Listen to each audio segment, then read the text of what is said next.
Hi guys! So ayun nga, nandito na ulit tayo sa Shanghai at ang gagawin natin, sasakay tayo sa Huangpu River. So ito yung ating sasakyan na boat. Diba? Ang laki. Ay, ang ganda ng sky. Ay, ang ganda guys. Ang ganda ng ilaw. Makakaluwag-luwag sa life. Yan si yung ate ko na nauuna na.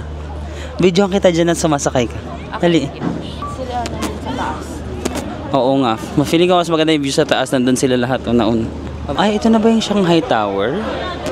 Shanghai Tower ba tawag dito? Merong special viewing doon guys if gusto niyo ng mas magandang pwesto, pero magbabayad ng 80 yuan or 8 times 8. My gosh, 8 times 8. 8, 16, 32. Wala, 640. 640 pesos kung gusto niyo. Itong building na to guys, ayan. Kung tama yung ano ko, guess. Ayan yata yung Shanghai Tower. Siya yung third highest building in the world after Burj Khalifa sa Dubai and Merdeka Tower sa Malaysia. So ito ang number 3.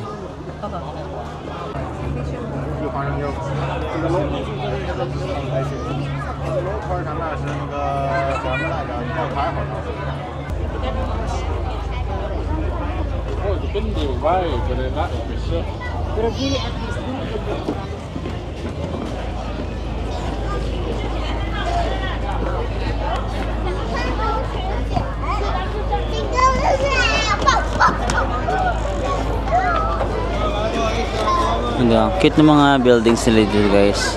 Colorful. Ah, anong tower yun? Pink Tower. Ito? Pink Tower. Pink Tower? Sa daytime, pink ang color. Ah, oo, yun nakita natin last time. Ayan guys, yung mga parang mas nagustuhan ko pa yung kulay ito kasi sa Hong Kong. Napala ba? Yung, ano ba yung Symphony of Lights ba yun? Symphony of Light. Mas maganda ito. Oh, mas maganda ito. Very... Oh, mas lively. Futuristic. Oh, futuristic. Mas modern yung mga buildings.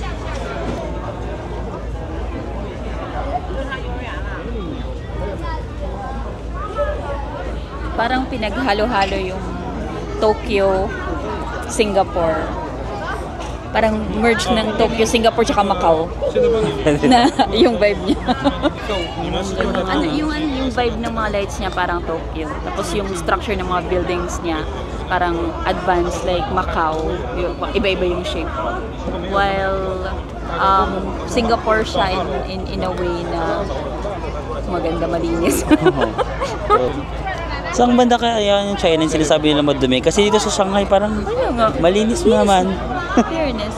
May mga nagsasabi nga sa IG story ko na sabihin ko daw yung mga negative na, or mga pangit sa China. Wag lang yung parang sugar coat ko. Pero wala kasi ako makita pang pangit. Kaya, yung ano lang. toilet. Yung toilet, yung sa babae, parang ano ka. Yung bubuka ka. yung nakasquat ka, yung lumang toilet. Oo, yung walang bowl. Walang bowl. Tapos, yung ano lang, sa may breakfast yung kanina, yung si ate girl, yung serving spoon ng isang pagkain, ginagamit doon sa kabila kasi nagmamadali siya, ayun yung pumila. Tapos, Yun lang yung nakita ko. merong isa din na ginagamit nila yung kamay nila pagkuha sa seryoso? breakfast buffet. Yun lang. Medyo, So far. oo, medyo ayun lang. Yun lang yung nakita so far namin na negative. Pero hindi pa rin kasi kami nakapunta dun sa mga parang residential area or parang pwede, market nila. Kasi more on sa tourist spot pa tayo, no? Pwede. Kaya hindi pa namin masabi kung ano yun talaga. Alang ganda, wait.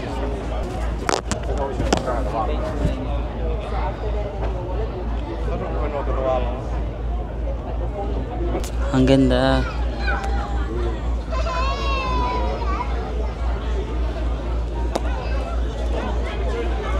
May mga laser na lalabas sa lahat. Ang ganda. Ayan, buti na lang pala pinush natin to. Kasi iniisip pa namin kung tutuloy kami dito. Kasi parang, ay, ang mahal naman. Pero, yeah, hindi naman yan makikita kung nasa malayo kami. Oo, totoo.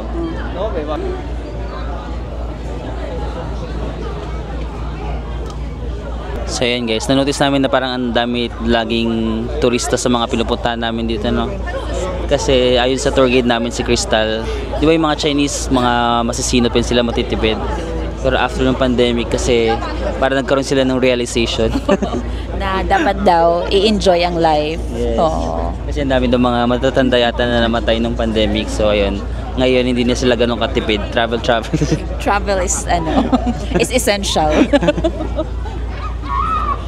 So ayan, ang dami naging tao sa mga pinupuntahan naming tourist spots. Pero 90% doon ng turista nila dito puro mga locals, no? Local tourist. 10% lang yung mga foreign. Yeah. Kaya pag pumunta kayo dito, manonotice nyo na hindi talaga masyadong marami ang may translation na English sa mga signages. So, medyo a little bit mahirap intindihin.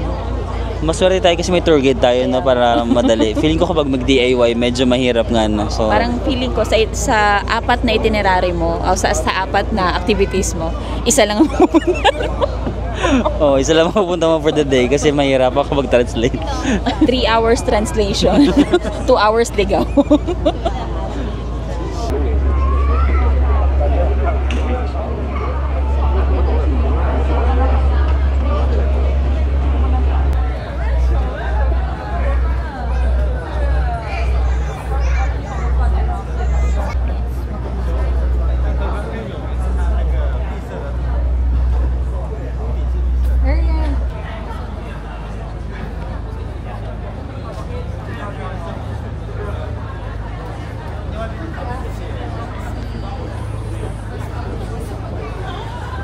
Ito guys, parang merong ditong British place. Ayan, yung area na ito, no? Yung mga building nila.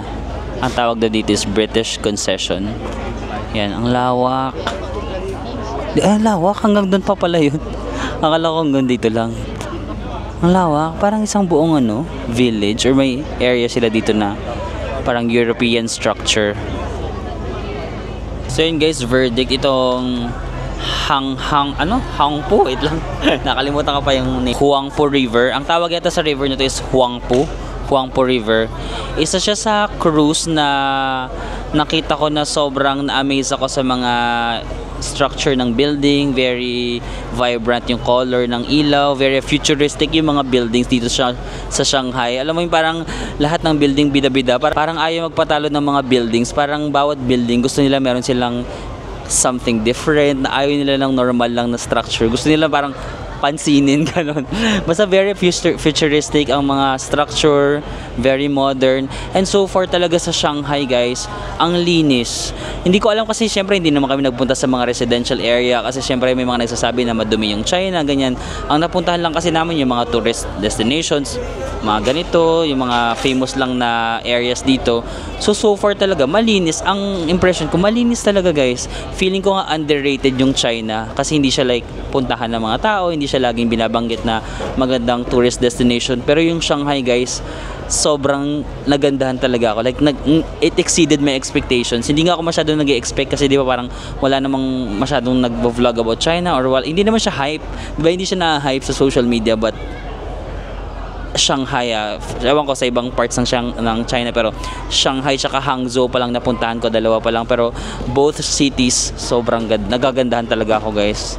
Tsaka isa talaga sa na-appreciate ko sa China dito sa Shanghai tsaka sa Hangzhou kasi kahit dinidevelop nila yung city ng sobra-sobra, like very modern, yung mga puno talaga, like ang dami mong makikitang greens, ang daming parks, ang daming puno, so parang hindi nila tinatanggal yon sa city, kaya ang ganda tuloy kahit naglalakad ka, maraming lilim, so it's really ay wait lang, tapos na yung tour. Tapos na yung tour, wait lang. Ayun guys, nagsialisa na yung mga tao pero wala na rin masyadong magandang building kasi patapos na, pero pa-experience lang tayo kasi late kasi tayo nagpunta dito, so for the experience. 右手边的前后两扇舱门将为同时为你打开，不要拥挤，不要奔跑，同时照顾你身边的老人小孩。 Ayan, ganyan yung itsura ng boat, guys. Hi guys. Doon, maganda doon. Asan?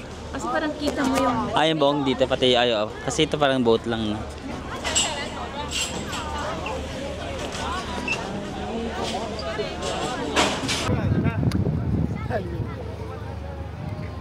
So yun guys, after the cruise, ang ganda ng lalakaran nating building. Ayan. So may nakita kami na parang yung sinabi ko sa inyo kanina na parang European or British ba yun? British concession, yung parang area na parang Europe, parang ano ba yung country ng British? Britain? Wala. Di ba yung Great Britain, parang group of countries yun? Basta gano'n na lang. British na nga lang guys, huwag nyo na akong pahirapan. Yung parang Britain, parang Britain. Ikaw na pala. Kala ko kung sino. Parang Britain, so yun yung pupuntahan natin dun kasi parang maganda siyang area, no? Very Europe yung vibe. So from here, ayan, di ba, dyan tayo sumakay ng cruise ship. Ayan, tapos ito yung mga building. Maglalakad tayo papunta dun, no? Ayan. Kita niyo yun, guys? Yung area na yun. Ayan, yung area na yan na parang anong bang kulay yung building niyan? Orange? Yellow?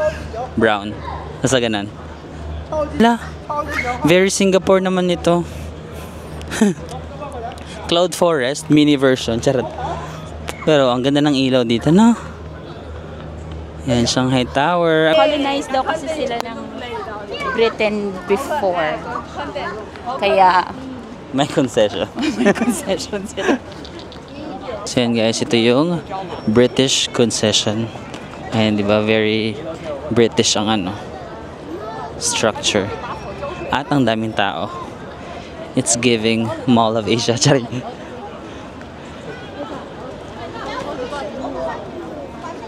Ayan, tapos yung view nung sa cruise, actually makikita mo naman dito, pero mas malapitan kasi kapag nandun ka sa may cruise ship, no, mas malapitan mo siya nakikita, mas maganda yung picture.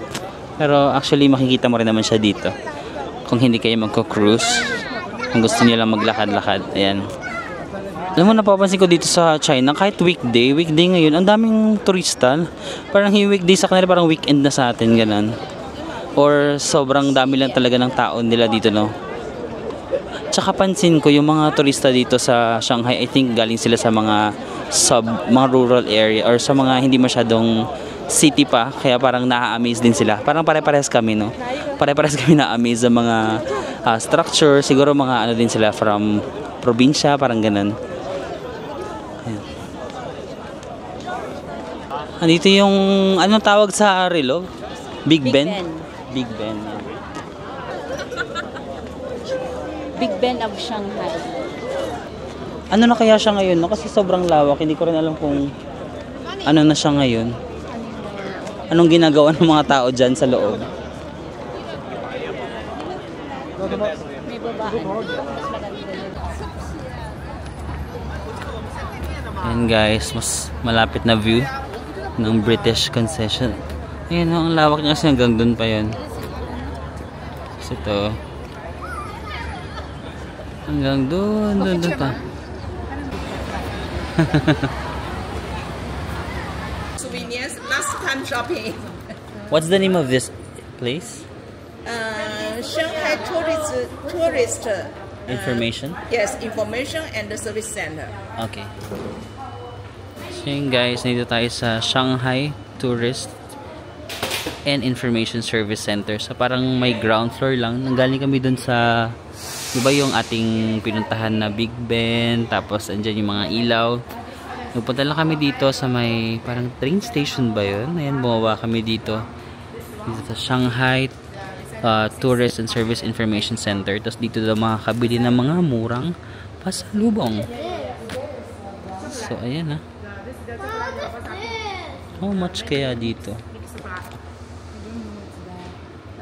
Sige, mag-check tayo. Ayan, ayan mga presyo, 50 or 45. Magkano yung 50? Ay, ito 10 lang guys, oh. So, pag 10, 80 pesos. 80 pesos lang ito. Ano ba ito? Parang cheese or something. Ito 20, so 160 pesos. Itong mga ganitong chocolate. Bili tayo, be. Ang Pocky 15 lang. So mga magkano lang, 120. Ay, parang sa Japan.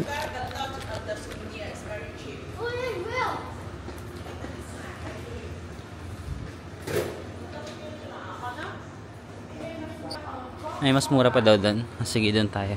May mas mura daw ng souvenirs dito. Buti bukas pa sila. Alas 10 na.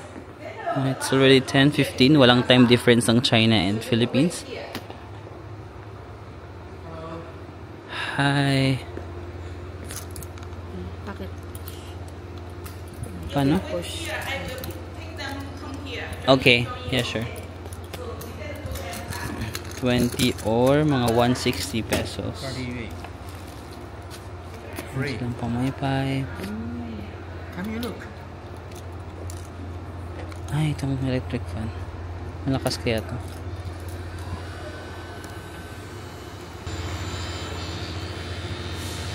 Iba bagay yung kulay sa akin.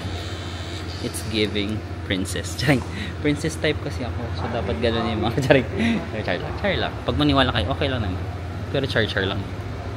Ayoko umasa. Ito, 100 ng 3. Tama ba? 100 yuan ng 3. So, 800 pesos yung tatlo. Magkano yung isa? 230. Charas. Tama ba yung math ko? Itama nyo kung mali. Huwag nating tolerate ang pagkakamali ng iba. Charik. Ayoko.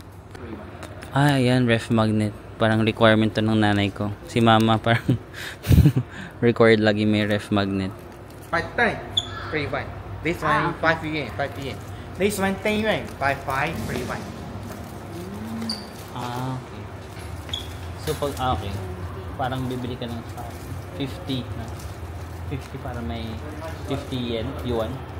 50 yuan. Tapos May free ka na isa. Magkano yung 50 yuan mo? Medyo makanya ito. Yuan ka na. Eh, hindi 400. 400. So, 5 yuan times 7. Ay, times 400 na. 40. 40 pesos ang isa. Oo nga. So, Mura kailangan 40 pesos yung isa. Mura na. Mura na. Kasi yung nabili ko nga sa Thailand parang, mura na. Sa Japan, mahal yung ganito. Pero mura na to guys, 40 pesos ang isa. Magandang quality naman siya. Hindi naman siya yung parang, yung maramihan lang, gano'n. Ayan. Sheshe. Akala mo na talaga maraming bibilhin. Binigyan pa tayo ng basket. Para maka-force rate tayo dumami ng bill. Ay, ang ganda nito. Kasi 30. Ito ang malakihang ref magnet. Kasi 30 yuan or 240 pesos. Guys, ito na pala yung nabili kong gold. Hindi ko pala napakita sa inyo. Di ba kanina nagpunta kami sa parang jewelry shop? Ito yung nabudol sa akin. So, ito yung aking birth year. Year of the monkey. Tapos yan, gold plated. 22k daw itong gold na to. Makikita mo naman siya dito. May nakasulat na 999. 99.9% to yung gold. Tapos itong black na to is jade. Pati ito jade siya. Ayan. Sinuot ko na agad siya. Ngayon. Ito yung first ever gold jewelry ko. Oo. In my 30 plus years of existence, first time ko nagkaroon ng gold na jewelry. Nakaka-proud. Binabantayan ako ni kuya para na-pressure to. Ako bumili ng madami, kuya. Hindi ako bibili ng madami for today's video eh. Pero kasi si kuya binabantayan ako parang required. Ito kay mama. Bilang ko si mama ng mga something.